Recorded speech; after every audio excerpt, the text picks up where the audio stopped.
hacer un enfoque hoy del análisis de cómo va el proceso de renovación de Cortes, basándonos básicamente en lo que han dicho ya varios invitados. Dicen que la presión en este momento, dicen, donde realmente tiene que empezar a organizarse, dicen algunos, es para el Congreso. Ahí va a ser más efectiva que si es en las comisiones como tales. Eso dicen algunas voces, otros dicen que no, otros dicen que la presencia de la sociedad civil, de la ciudadanía debe ser ahora. Pero en general, en los procesos van así. Esto el 23 de septiembre tendría que ya disponer de listas para llevarlas al Congreso de la República. Fue una disposición de la Corte de Constitucionalidad. Así que para hacer el análisis de cómo va esta renovación de Cortes, de cómo va el trabajo de las postuladoras, pero qué puede ocurrir en el Congreso, tenemos a dos exdiputados acá, Aníbal Samayoa y Dorian Taracena. Ambos, gracias por estar acá. Tengo que ver cómo estamos con el orden alfabético. Bueno, licenciado Samayoa, es con usted. Cuéntanos un poco cuál es la visión que usted tiene de lo que está ocurriendo ahora en las postuladoras, tomando en cuenta lo que se sabe hasta ahora y cómo han ido manejando los criterios. Buenos días. Muy buenos días, gusto en saludarles. Dorian, un placer aquí estar contigo otra vez, analizar estos temas importantes de país. Bueno, a ver, hay que partir del hecho de que primero es un mandato constitucional el comparecer al tema de comisiones de postulación en casos del sector justicia, digamos, en términos generales. Yo hablaría un poco del reciente golpe que recibió el país cuando estuve en la legislatura anterior, que tardaron en elegir cortes, ¿verdad? Y eso, para mí, ese Congreso dio la pauta de que parece que se puede violar la Constitución.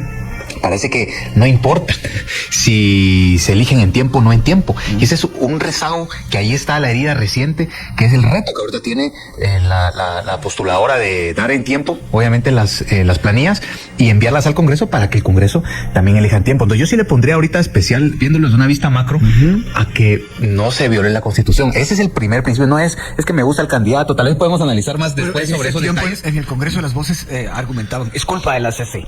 ¿Usted lo recuerda? Sí, lo recuerdo mucho. De hecho, fue el único diputado, y por eso digo, no lo elegían, quitarse la salud.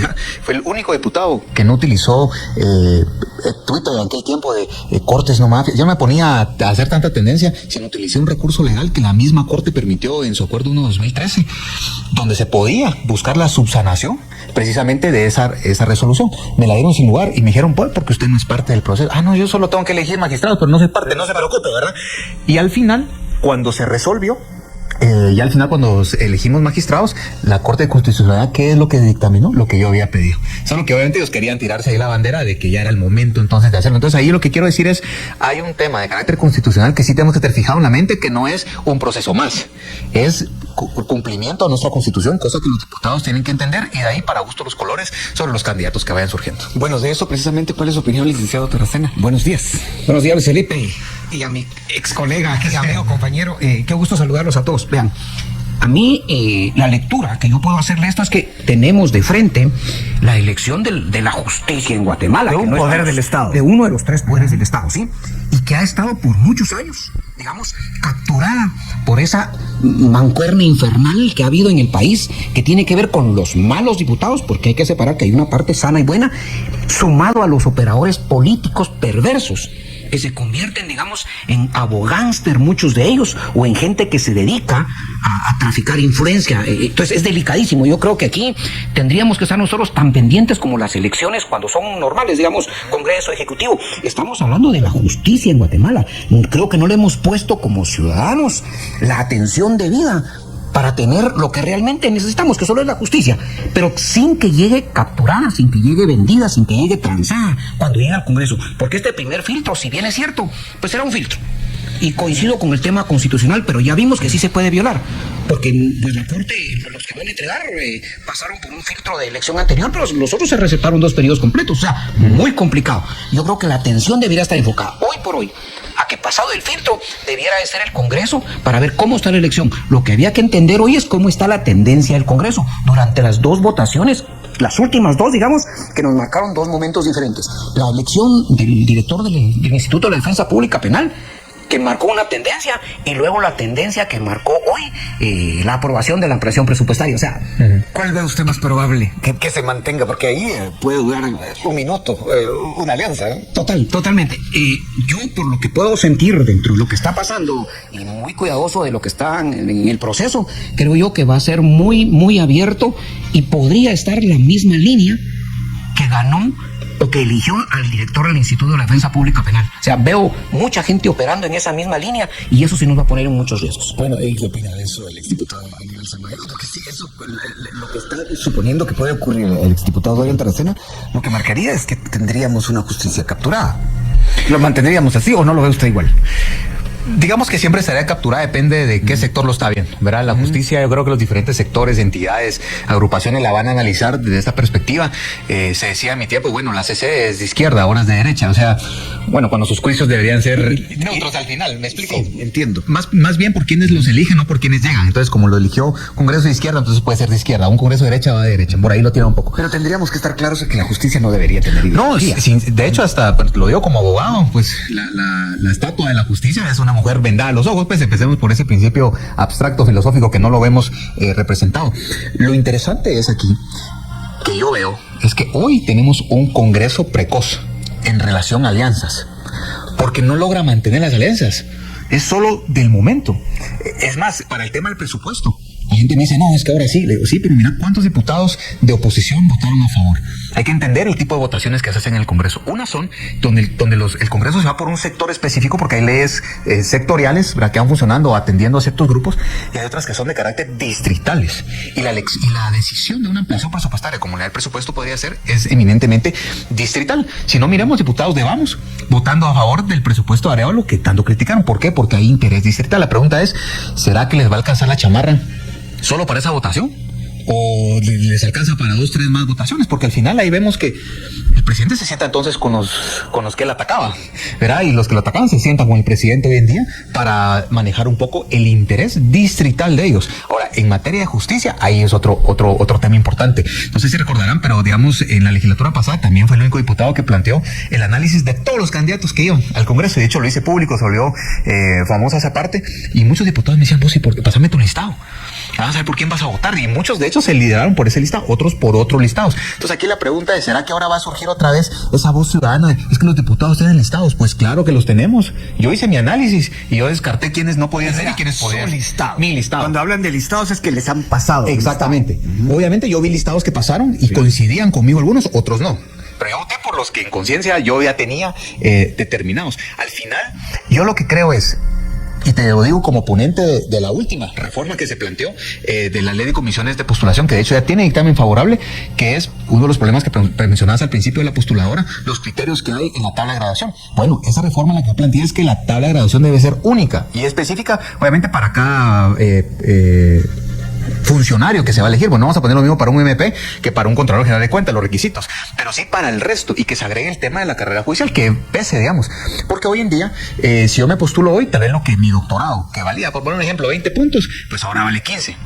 Y la otra vez va a valer 25. No, o sea, ¿cómo voy a yo entrar a postular algo si no tengo las reglas claras del juego de postulación? Deberíamos tener las mismas líneas. Imagínate que digan, ahora para ser magistrado tienen que ser exdiputados de tal periodo y de tal periodo, y tienen que ser electos por el distrito donde tú estás y por el distrito que yo estoy. Yo ya te saqué 20 puntos de ventaja. Eso viola totalmente el artículo 4 de la Constitución y el principio de igualdad entre un proceso como tal. Entonces hay reformas que se pueden hacer, porque siempre las comisiones van a ser el pecado original, donde ponen lo que sea y al Congreso le mandan lo que caiga. Y obvio, ¿cómo vas a decir en el Congreso, elegí un bueno, si me mandaron lo que caiga? No puedo elegir fuera de eso. De ahí la gran importancia de este proceso en el que estamos ahora. Exdiputado Taracena, cuéntenos algo. Digamos esto de ¿qué le van a mandar al Congreso de la República y bajo qué criterios? Hay quejas de que, por ejemplo, quienes están incluidos en la lista Engel pueden avanzar en el proceso. Pero eso dirán, eso no aplica en la legislación guatemalteca, etcétera. Pero es una condena internacional. ¿Usted cómo ve eso? Volvemos a lo mismo, o sea, la condena internacional en términos legales no afecta, o sea, términos legales, estamos hablando en términos legales, digamos, él no le pueden violar el derecho de participar. Sin embargo, creo que moralmente, no legalmente, debería de abstenerse de manera particular o el Congreso separarlos, si esa fuera la posición. Sin embargo, creo que si tomáramos de referencia esos puntos no vamos a poder avanzar mucho porque les asiste el derecho. Sin embargo, yo creo que lo que sí hay que estar muy pendientes es el momento de la transición entre las comisiones, el listado que salga de las comisiones y la que llegue al Congreso, porque en ese momento de transición, mientras nosotros estamos platicando aquí, hubo gente que se juntó anoche, se han estado juntando el fin de semana, o sea, ellos no se han dormido, los operadores de justicia que están tratando de agarrar esos listados. hacer las negociaciones perversas para poder mandarlos, digamos, al Congreso. Lo delicado de esto es que fíjense que al final paramos en 60 y voy a pensar en 64 diputados que tengan que elegir la justicia en Guatemala. Cosa que nos pone en grave riesgo porque ustedes han visto y hemos visto todos, muchos diputados están representando sus propios intereses. Están representando sus intereses comerciales, de cualquier otra naturaleza, y se han olvidado exactamente que la justicia es para todos. No es sectorial, no es para mis amigos, no. Es un derecho que tenemos como guatemaltecos. Ese es el ideal, digamos. El ideal. Que votaran en función del país. Es que así debiera de ser. Si no nos ponemos en esa posición, Luis Felipe, lo que vamos a tener son los que somos abogados y los que nos dedicamos a la parte de la justicia, vamos a seguir en el mismo calvario que nos toca seguir todo el tiempo. O sea, pareciera ser, y en el día a día nos toca vivirlo. Audiencias que nos las corren 2, 3, 4 veces porque así es el asunto, porque así les conviene, porque uno no es parte de ese grupo perverso de donde se tiene que resolver. Eso es lo complicado. Si nosotros le pudiéramos pegar a ese punto, y si el llamado a la reflexión de país cayera sobre la séptima avenida de los diputados, creo que nosotros pudiéramos tener una esperanza de una mejor justicia o comenzar a caminar en esa justicia que tanto esperamos. Estamos hablando ya de cuando llegue el listado del Congreso, pero todavía estamos en plena renovación de Cortes en su parte de postuladoras. Exdiputado Samayoa, cuéntenos un poco acerca de, digamos, en este momento, las postuladoras están sufriendo, se está ejerciendo sobre ellas mucha presión. Presión que puede venir, por ejemplo, de los grupos oscuros, presión que podría venir de la misma ciudadanía y que también puede venir de la propia comunidad internacional. ¿Qué opina de eso? Bueno, eso sí me faltó alguien en la lista. Yo creo que abarcaste en términos generales una visión holística de cómo funciona. Debe haber diferentes medidas para esa fuerza, para esa presión, por decirlo así. Sí, de hecho hay un tema importantísimo. Primero, sí quiero decir una cosa. Felicito a los buenos profesionales que se están postulando. Porque entre lo malo, hay muchos que tal vez no estamos resaltando hoy. Y de verdad, mis respetos. En condiciones como esta. Exacto. Y por eso lo resalto, porque mis respetos. O sea, estar en el ojo público donde tú estás tranquilo en tu cátedra, en tu oficina, en tu juzgado, y ponerse en un punto para que lo apaleen a uno, eso requiere un valor de querer servir al país. ¿Verdad? Que no todos realmente lo tienen en esos rubros. Pero la otra parte es el tema de la presión. ¿Cómo le hacemos? De hecho, particularmente en esa reforma que yo planteé de reformas a la ley de comisiones de postulación, trae algunos, no diría que 100% se puede prevenir eso, porque yo no puedo irme atrás del comisionado, pues, a que llegue a su casa y que su casa se vaya a la postuladora. Pero sí podrían hacerse muchas cosas, ¿verdad? Que podrían ayudar a calificar mejor precisamente estos temas.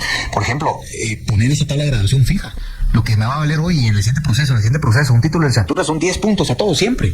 ¿Verdad? No van a decir, ahora tenés que haber sido fiscal, tú cambiarme los requisitos. Eso mejora mucho el proceso, porque quiere decir que si bien es cierto, estoy poniendo a todos en derecho de igualdad, no todos van a ser iguales en la posibilidad de llegar. Y algunos que son oscuros no van a poder tener esa posibilidad porque no cumplen precisamente esos requisitos. Y puse, por ejemplo, un estándar que así se pasó por lo menos en el dictamen favorable, previo aprobación en el Congreso, en el pleno del Congreso, que tenga una puntuación de 85 puntos. Ustedes dirán, no, es que también te fuiste muy arriba. Pues sí, tal vez soy soñador, ¿verdad? Pero vayan a ver otros países. Y pongo el ejemplo sencillo, yo no me subiría a un avión si yo supiera que el que está conduciendo sacaba puros 30, ¿verdad? El que está piloteando. Entonces es lo mismo en la justicia, no le vas a poner en manos de la justicia a alguien que no aspira a la excelencia, que no coloca, que ese es lo único que tiene que hacer, pues, ¿me explico? Ahora, esa analogía del avión, nos queda un minuto, exdiputado Taracena.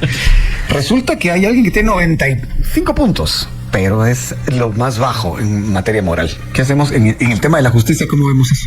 Es que tenemos un casamiento aquí complicado, porque finalmente la elección es política. Nos ha pasado. Hemos visto, nosotros trabajamos en su momento la ley de comisiones de postulación. Correcto. O sea, eso era lo mejor que había, y yo sigo creyendo que sigue siendo, entiendo tu posición, y sigo creyendo porque la elección sigue siendo política. Así es. Es decir, aquí no es que el que tenga 90 o 100 es el mejor necesariamente. Votan por el que tuvo 62 y que encima del 62 tiene un pasado oscuro. Y eso te descomplica. Y dejan por un lado a gente que uno conoce, colegas, amigos, que son gente verdaderamente bien, que están apostándole al país. Qué complejo. Sí. Les dicen, mira qué valiente, te admiro, y en lo que te pueda apoyar, aquí estaré. Pero yo no metido en esos zapatos, Luis Felipe. O sea, son 10 pesos aparte. Creo que yo vuelvo y son como 100. Sí. Por cierto, apóyenme a mí ahora. con la pausa. Un momento, regresamos. Proceso de renovación de Cortes, como se ha dicho muchas veces en este programa, es la elección de un poder del Estado. No es cualquier cosa, es sumamente importante. Algunos incluso han llegado a decir que esta elección es más importante o más significativa o que tiene mayor incidencia que la que se dio el año pasado de presidente y vicepresidente. Hay quienes lo dicen. Bueno, estamos hablando con dos exdiputados, Aníbal Samayoa y Dorian Taracena. Estamos haciendo el análisis de cómo va el proceso y de cómo va a aterrizar en el Congreso, cómo podría aterrizar en el Congreso. Diputado Samayoa, veamos, revisemos un poco esto que usted decía. De pronto se viola la Constitución y hay, digamos, cortes que se quedaron más de lo que debieron. Retrotrayéndonos un poco a ese tiempo, ¿usted cómo ¿cree usted que eso pudo haberse resuelto en un tiempo prudencial, si no hubiera habido, digamos, dados cargados allá dentro del Congreso? Totalmente. Bueno, hay que hacer todavía una matiz ahí. Esas cortes no las tuvimos que haber electo nosotros del periodo 2020-2024. Era el Congreso anterior al que le tocaba. Lo que pasa es que había un amparo y ya sabemos cómo la amparitis aguda daña mucho la salud del país. Esa enfermedad criminal. Pero bueno, se nos pasa la bola a nosotros. Yo calculo que en febrero yo ya tenía, por ejemplo, los listados hechos de mi análisis y tal vez como por marzo, abril, creo que había planteado esta acción en la Corte de Constitucionalidad. Ya era, digamos... O sea, estamos fuera, ya había violado la Constitución, de por sí está violada. De por sí está violada. ¿Qué es lo que yo propongo ahí? Miren, denos un plazo de 30 días para elegir las cortes, que no sea viva voz, porque nosotros tenemos nuestra ley orgánica. O sea, que la Corte Constitucional no entienda ni la ley orgánica de un poder del Estado. Ahí estamos hablando de ignorancia de la viva voz fue exactamente el argumento que se utilizó en aquel tiempo. Exacto, bueno, pero los que decían ahora a viva voz, lo que pasa es que, a ver, hay un tema muy interesante que en política se juega mucho con lo que el ciudadano quiere oír, lo que suena bonito. No, es que digan a viva voz, ¿por qué sí, por qué no? Simplemente yo pongo mi huella, nadie tiene más mi huella dactilar. Es un voto electrónico, hay un punto de trazabilidad, pero no nos gusta meternos en ese rollo, no sé, regularmente es un poco el país. Entonces, ¿qué es lo que pasa? Si quiten el tema de viva voz, sigamos con el voto electrónico, porque se va a decir que sí voté por un candidato, que no voté por otro candidato, es más que obvio, y que en 30 días nos den un plazo. No, se pasaron 3 años más en resolver lo mismo que yo había pedido. ¿Qué es lo que ocurre? Para mí es dañino eso, porque yo como abogado te digo, rompieron lo más sagrado que uno como abogado jura, proteger, y como diputado jura cumplir y entender. ¿Me entendés? Entonces hay un tema ahí que se complica mucho y que hace esa salvedad. Ahora lo que yo digo es, la coherencia que quería haber en este Congreso es que muchos de los que decían ahí que las cortes y que no sé qué, o siguen ahí. Bueno, ¿qué debería pasar entonces? Que se vote y se elija en el tiempo establecido por la ley. No es una sugerencia, es un mandato constitucional que yo creería que sí va a ser. Pero por supuesto, remiten las listas al Congreso y seguro el presidente ya las acabamos de recibir, vamos a empezar a ver fechas y eso va a ser como que la palabra de trámite, pero van a empezar la negociación. Los operadores se van a duplicar cuando lleguen esas listas al Congreso de la República. El tema de la renovación de Cortes, este tema de los 135 liberados en Nicaragua lo platicábamos hoy con el embajador Luis Fernando Andrade Falla y lo que significa en cuanto a la facilitación y la gestión hecha por Guatemala. De eso tendremos otra entrevista más adelante. Exdiputado Taracena, una voz, en realidad varias voces han dicho que la presión ciudadana realmente puede pesar más en el Congreso de lo que puede pesar en las comisiones de postulación. ¿Qué opina usted de eso? Valer, totalmente valer. O sea, no podemos olvidar que la decisión final es política y está en manos de los diputados. Yo quiero seguir creyendo que va a prevalecer la madurez. Estoy pidiendo mucho, por supuesto. Solo lo interrumpo un momento. Cuando dice va a ser política, quisiera que fuera un poquito más específico. Ok.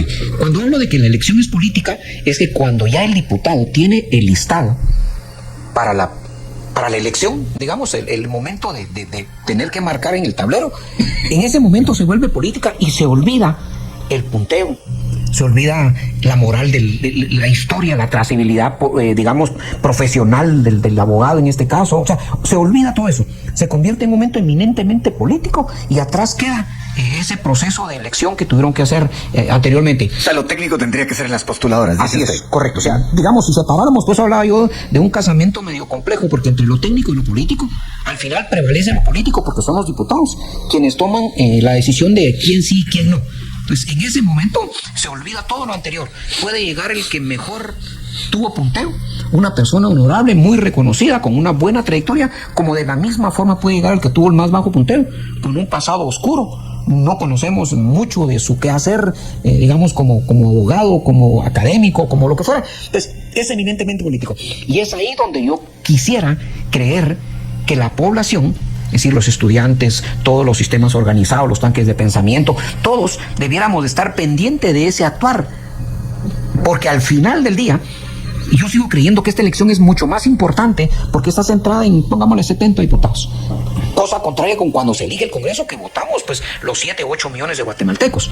Aquí no, aquí es un poco más complicado, digamos, porque se centra mucho el poder en un diputado que al final del día yo desconozco qué arreglos, qué componendas tuvo.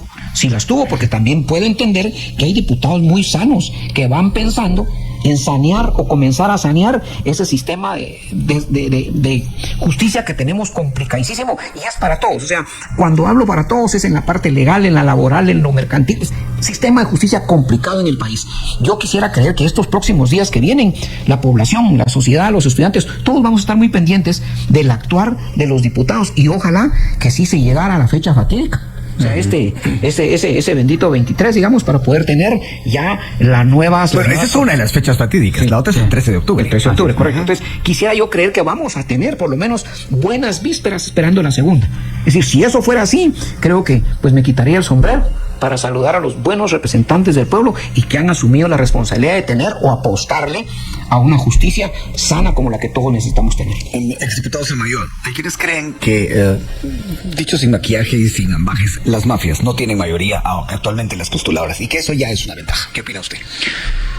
Bueno, habría que hacer y ver dónde se saca el dato, pero las mafias siempre, poco mucho, siempre tratan de estar inmiscuidas en el tema de las postuladoras, y eso es preocupante al final. O sea, porque no tienen los 25 votos. Sí, es como que me dijeras, mira, es que solo hay una manzana podrida, pero como es el dicho, pura el resto, que es mejor no tener podrida el resto, y prefiere la gente a veces una, pero es mejor que ninguna, ¿verdad? Existiera.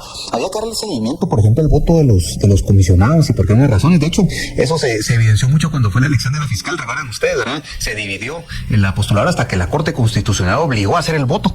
Entonces ahí el resto, pues, se emitió un voto, pues, básicamente obligado, ¿verdad? Para no caer en un delito. ¿Y quién se viene a la cárcel por alguien que no conoce, pues? ¿Verdad? Entonces, mejor atender ahí la resolución. ¿No prevé usted algo similar en esta ocasión? Bueno, lo menciono porque hay cosas, ¿verdad?, que podrían darse. Lo cierto es un tema importante. Hay que siempre mejorar el tema del proceso de comisiones. De hecho, mi idea inicial en un momento, hablando de la ley que propusieron ustedes, no era ni siquiera hacer una nueva, ¿verdad?, sino simplemente ajustar conforme al principio de realidad que y el principio evolutivo que va a tener una sociedad en estos temas, porque antes, en realidad, las comisiones eran los comisionados los que llevaban a los notables. Ahora, ¿cuántos no se postulan? O sea, ahora es que ellos se postulan ante los comisionados, como que se volteó un poco ahí el traste. Entonces quiere decir que ya se desfasó un poco el tema. Ahora sí hay que tener cuidado en eso, y lo que decía Dorian tiene toda la razón. La facilidad que tiene un diputado para hacer una votación, yo diría que uno tiene que ser políticamente técnico, ¿verdad? No solo ser político, ¿verdad? Porque si no, vamos a ver un vaticinio. Pero el día que hagan las elecciones, ¿se dan cuenta? La bancada semilla va a votar en línea por todos los mismos, casi estoy seguro. Entonces la pregunta es, ¿y no cada diputado tiene libertad de elección, pues? Entonces hay un listado del presidente. Entonces, mi conclusión, pues, y te lo digo de la práctica, que había un listado que la mayoría de diputados de Alianza tenían. Y todos votaron, pues, por eso es lo que tenemos, pues. Me explico. Entonces aquí no nos hagamos también los ingenuos de que no va a haber, que el presidente es ajeno a... No, el presidente claro que le interesa, ¿verdad? El punto es, y acá hay una cosa importante, no es a mi favor. Yo recuerdo mucho cuando nos tocó elegir, habían magistrados actuales de diferentes de salas y todo. Estábamos votando, ya saben que ese día les tocaba a ellos pasar en el listado. Y llegaban los del Congreso. Miren, le manda chicharroncitos el magistrado, que muchas gracias por su confianza. Pues el diputado que hubiera tenido hambre, seguro dice, no, pues esto hay que agradecerle con un voto. ¿Me explico? Entonces, bueno, me imagino que si llegaron chicharroncitos, también llegaron otras cosas. Otro chicharrón.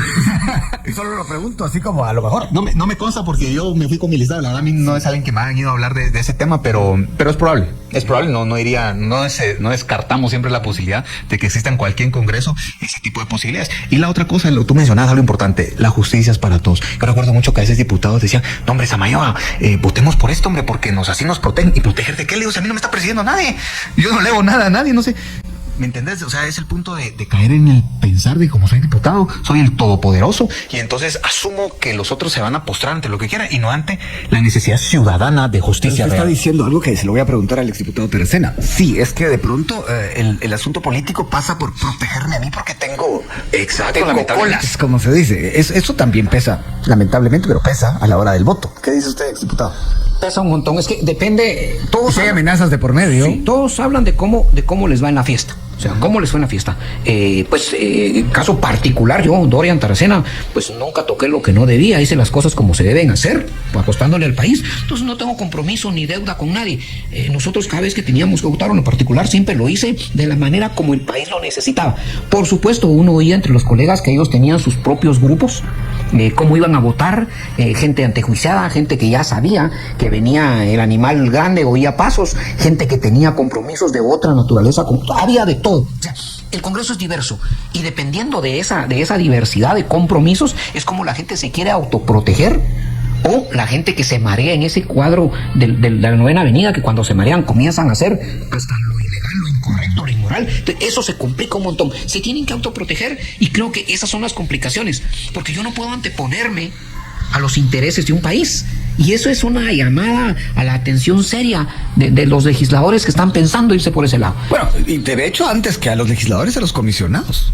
Sí, es que también lo hay. Mire, los comisionados también tienen sus propias presiones. Aquí no hemos hablado, por ejemplo, de lo delicado que ha sido crear universidades de garage, donde tienen la facultad y han de tener 2 alumnos, 3 por ahí, y con eso les asiste el derecho de estar presentes en esa comisión. Precisamente estuve en la postuladora de apelaciones hace unos días, en salas de apelaciones, y me decía alguien que me encontré ahí en la Universidad Rafael Landívar, a ver cuántas universidades más va a haber dentro de unos años. Facultades de Derecho. Sí, digamos, después de la Facultad de Derecho es la de Ciencias Económicas, porque tienen un voto en este país que les da esa facilidad de poder facilitar, ayudar, consagrar, transar, digamos, con las personas que ellos están proponiendo.